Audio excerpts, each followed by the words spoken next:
Hello students, स्वागत है आप सभी का हमारे यूट्यूब चैनल पर जिसका नाम है सौरभ क्लासेस फॉर हिस्ट्री। मैं आज झारखंड के इतिहास से झारखंड में 1857 के विद्रोह के कारण एवं परिणामों को लेकर उपस्थित हुआ हूं। तो चलिए बिना समय गंवाए हम अपने इस विषय को प्रारंभ करते हैं। झारखंड में 1857 के विद्रोह के कारण एवं परिणामों का संक्षिप्त वर्णन करें।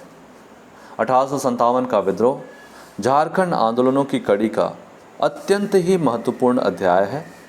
इस आंदोलन ने सैनिकों का ब्रिटिशों के प्रति उभर रहे असंतोष की सशक्त प्रतिक्रिया दी, लेकिन इसका क्षेत्र केवल सैनिकों तक सीमित ना रहा, बल्कि इसमें क्षेत्रीय राजा, जागीरदार, आम जनता, आदिवासी, मुसलमान, गांव के मुखिया आदि ने भी बढ़ चढ़कर हिस्सा लिया।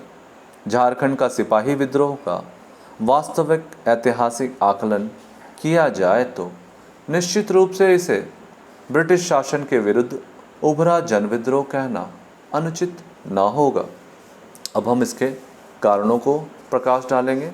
पहला जो कारण था वह था राजनीतिक कारण। इस विद्रोह के राजनीतिक कारक में अंग्रेज़ों द्वारा अवैध रूप से झारखंड के पलामू क्षेत्र के चेरो राजवंश, छोटा नागपुर के नागवंशी राजवंश, सिंहभूम के सिंह राजवंश आदि को जिस तरह से अपदस्थ किया गया था, उससे इन राजवंशों में रोष तो था ही साथ इन क्षेत्रों में रहने वाले आमजनों में अपने शासकों के अपमान से भयंकर रोष फैल चुका था। इसके अलावे रामगढ़, संथाल परगना एवं कई छोटे छोटे क्षेत्रों के अन्य शासकों, जमींदारों, जागीरदारों आदि के प्रति भी ब्रिटिशों ने षड्यंत्र द्वारा उनकी शक्ति छीन करके उनके अधिकारों को समाप्त कर उनकी ज़मीन छीन ली। इस प्रकार पूरे प्रदेश में राजनीतिक अस्थिरता फैल गई थी और समस्त प्रदेश पर ब्रिटिशों की पकड़ हो गई थी, जिसे स्थानीय लोगों ने पसंद नहीं किया और सिपाही विद्रोह में राजनीतिक कारणों से कूद पड़े।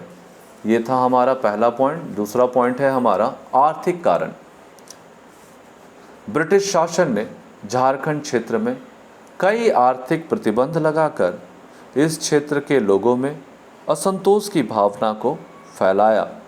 दरअसल ब्रिटिश शासन के पूर्व क्षेत्रीय शासकों ने कई सामंतों एवं सरदारों को भूमि दे रखी थी। ये लोग इस भूमि से प्राप्त आय द्वारा अपना एवं सैन्य गतिविधियों को संचालित करते थे और जब शासकों को आवश्यकता होती थी तो उन्हें सैन्य सहायता मुहैया करवाते थे। लेकिन ब्रिटिश शासन ने इन सामंतों एवं जागीरदारों के जमीन को हथिया लिया और उन्हें उनके विशेषाधिकारों से भी वंचित कर दिया।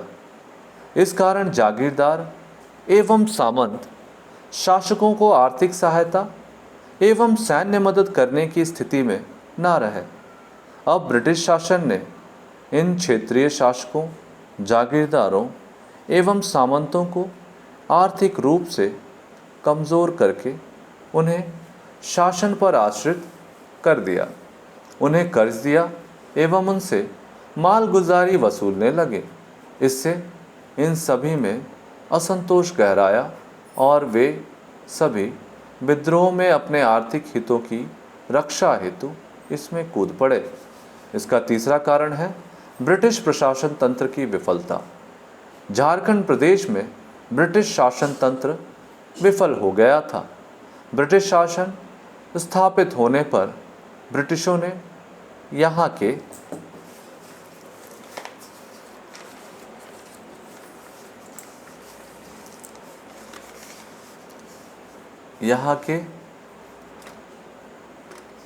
गरीब आदिवासियों को भरोसा दिलाया था कि वे उनके हितों की रक्षा के लिए कटिबद्ध रहेंगे। इसके लिए उन्होंने न्यायालय की व्यवस्था की, जहां लोगों के हितों की रक्षा का आश्वासन दिया, लेकिन दुर्भाग्यवश ये अदालतें कागजी कार्रवाई मात्र बनकर रह गईं। इसके लिए लोगों को मुख्यालय में जाना पड़ता था और इसकी कार्यवाही इतनी कठोर थी एवं जटिल होती थी कि लोगों में न्याय पाने की आशा दब कर रह जाती थी। इन न्यायालयों का अपना अलग ही लाभ ब्रिटिशों ने उठाया। वे मनमाने तरीके से न्याय का हवाला देकर किसी भी व्यक्ति को पकड़कर उस पर मुकदमा चलवा देते थे और उसे सिद्ध कर उस पर कार्रवाई कर उसे उचित ठहराते थे। इसके अतिरिक्त सरकार द्वारा निरीह आदिवासियों को उनके ज़मीन से भारी मालगुजारी वसूली जाती थी और इसे वसूलने के क्रम में ब्रिटिश अधिकारी अपनी मर्यादा भी लांघ जाते थे। इसका जो हमारा चौथा महत्वपूर्ण पॉइंट है वह है ब्रिटिश शासन की निरंकुशता। आदिवासी समाज प्रायः जंगलों में रहकर अपनी अलग सामाजिक एवं सांस्कृतिक विरासत बनाए हुए थे, जिसे ब्रिटिश शासन ने अपनी निरंकुशता एवं तानाशाही रवैये से पूरी तरह से तहस नहस कर दिया था। आदिवासी जनता ब्रिटिशों की बातों को मानती थी, इसके बावजूद वे इन मासूम आदिवासियों पर शोषण करने से नहीं हिचकिचाते थे। लोगों की शिकायतें दूर करने की जगह वे उन पर तरह तरह से अत्याचार करते थे। स्थानीय विद्रोहों को वे पाशविक तरीके से कुचल देते थे, लोगों को पकड़कर फांसी पर लटका देते थे एवं गांव के गांव फूंक दिए जाते थे। ब्रिटिश अधिकारी महिलाओं को अपनी हवस का शिकार बनाते थे और अपने कार्यों को निरंकुश तरीके से जायज़ भी ठहराते थे। ब्रिटिश तानाशाही से स्थानीय जनता पूरी तरह से त्रस्त थी और जैसे ही झारखंड में सिपाही विद्रोह भड़का, इन लाचार एवं बेबस आदिवासियों को लगा कि ब्रिटिश निरंकुशता से मुक्ति हेतु इस विद्रोह में शामिल होना लाभदायी होगा और इस विश्वास से आम प्रजा भी इसमें शामिल हो गई। इस प्रकार उपरोक्त कारणों से क्षुब्ध जनता राजा, सैनिकों को दानापुर के सैनिकों के विद्रोह और शाहाबाद के बाबू कुंवर सिंह के विद्रोह की सूचना मिलते ही झारखंड क्षेत्र में दवानल की तरह विद्रोह की लहर हजारीबाग, रांची, चाईबासा, पुरुलिया, पलामू, सिंहभूम, संथाल परगना स्थित सैनिकों के बीच फैल गई। स्थानीय लोगों ने भी अपने असंतोषों के कारण सैनिकों का भरपूर साथ दिया और वे भी इसके साथ कूद पड़े। अब हम इसके परिणामों को देखेंगे, तो चलिए एक एक करके हम इसके परिणामों पर गौर करते हैं। इसका पहला परिणाम यह हुआ कि 1857 की क्रांति के बाद विद्रोहियों का क्रूरतापूर्वक दमन कर दिया गया। दूसरा, 10 अगस्त 1857 से संपूर्ण छोटानागपुर क्षेत्र में मार्शल लॉ लागू कर दिया गया। तीसरा, 1857 में एक एक्ट द्वारा सैनिकों पर संक्षिप्त मुकदमा चलाया गया। चौथा, इस विद्रोह के पश्चात पुलिस अधिकारियों को बिना वारंट मात्र शक के आधार पर मुकदमा चलाने का अधिकार मिल गया।